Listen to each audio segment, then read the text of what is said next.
All right, so a couple weeks ago, we were all united in the idea that Demko being signed for a $5 million extension made a lot of sense. This afternoon, the Vancouver Canucks have extended Tanner Pearson, and now it's the opposite. Now people are all upset that Tanner Pearson gets 3 years at $3.25 million. He's 28 years of age. He turns 29 this summer.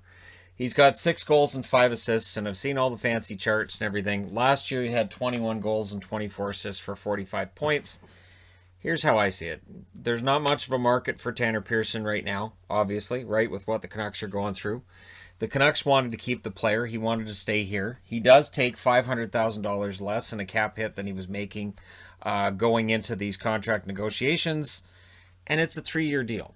And this is a team that they do have some cap space, and I know you've still got Pettersson. I know you still got Hughes. I know you still got all these other things to do. But I think there's buyouts that are coming. I think there's other trades that are coming as well. So I'm not, end of the world about this. I think Pearson in part sticks around because it feels like he and Horvat are close. And I think Benning, and this is what sometimes gets GMs in trouble. I think being overly attached to the team you have can be a problem. I think you can have a situation where maybe you have a loyalty to the players that maybe gets in the way of what's best for the team in the long term.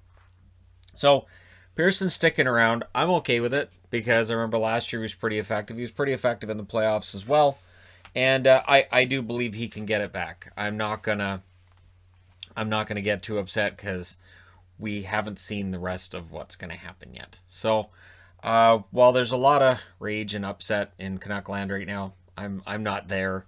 I just looked at it and I went, well, it's a little bit higher than I would have wanted him to get, but, we'll see what happens.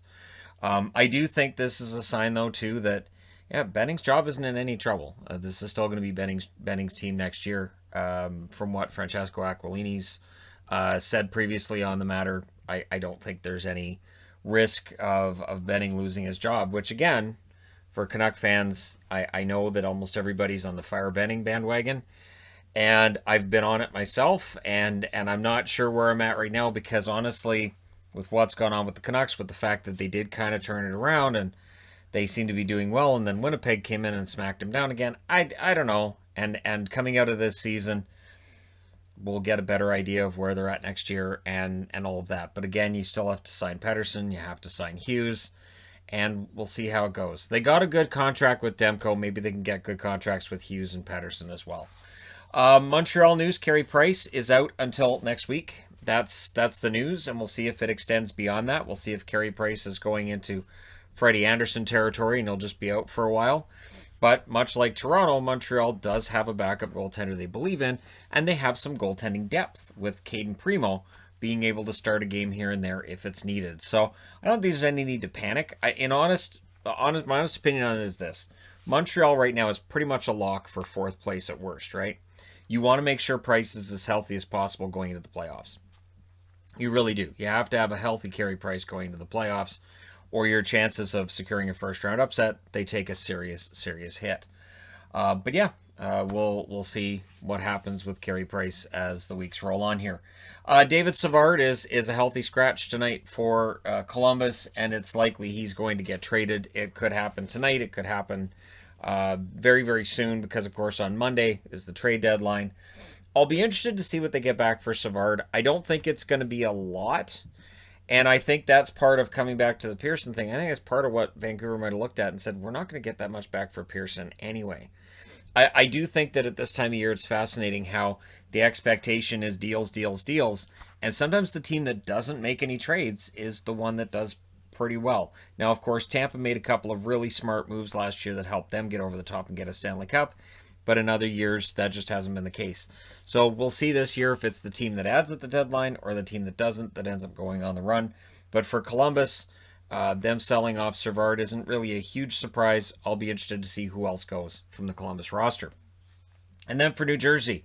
So if you're wondering, well, who's going to fill in for Zajac? Jesper Boquist has been moved to center, so he's going to get an opportunity to probably play a more important, elevated role for New Jersey. This gives some of the younger players a chance to show what they have. And, they weren't making the playoffs, so, it's fun to watch. And Aaron Dell is supposed to start tonight. That's the expectation. And Wedgwood is on the scratch list, so he's the number 3 goaltender. Wedgwood, I think his last start was an issue, and so yeah, give Dell another look. And again, for New Jersey, this might be a situation where they're showcasing all 3 goaltenders because teams need goaltending depth. I would point to Colorado last year. At the deadline, they picked up Michael Hutchinson. It was a weird move. And then both of their goaltenders got hurt, and they needed Hutchinson, and they almost knocked off the Dallas Stars with Hutchinson in net. So that showed last year, and this year, even more than last year, goaltending depth is really important. So we'll see whether or not New Jersey manages to move one of their goaltenders for maybe a draft pick or some help somewhere else. But New Jersey's selling off, and we'll probably see some more trades over the next few days. So let me know your thoughts in the comment section below as always. Don't forget to hit like and subscribe if you're browsing your way through. You just happened upon this video. And again, for fans of the Canucks, my suggestion is just take a deep breath and just it's not the end of the world. It's part of being a Canuck fan. It's been part of being a Canuck fan for a long time. And I want to say too, everybody's pointing out for Toffoli. Well, they couldn't keep Toffoli. Well, now they're keeping Pearson. Why couldn't they keep Toffoli? There was 0 cap money last year to keep Toffoli. There was no cap money to keep Toffoli at all. So they were up against it, and it's not like teams are going to go to the Canucks and go, hey, you guys are having trouble keeping Toffoli. Why don't we go ahead and take that Louis Eriksson contract off your hands, and then you guys can keep Toffoli. That's not how that works. So, yeah, look for buyouts, look for things like that to happen around Vancouver going into next year. And again, we'll see. So yeah, let me know your thoughts. Do hit like and subscribe if you're browsing your way through. You just happened upon this video, and I'll be here to report on what else happens throughout this evening into tomorrow, and of course up until Monday, when we will have the live stream on Monday for the trade deadline, which is an annual rite of passage. And this year it's about 2 months later than normal because nothing's normal this year. All right. Thank you guys so much for all your support. I'll talk to you again soon.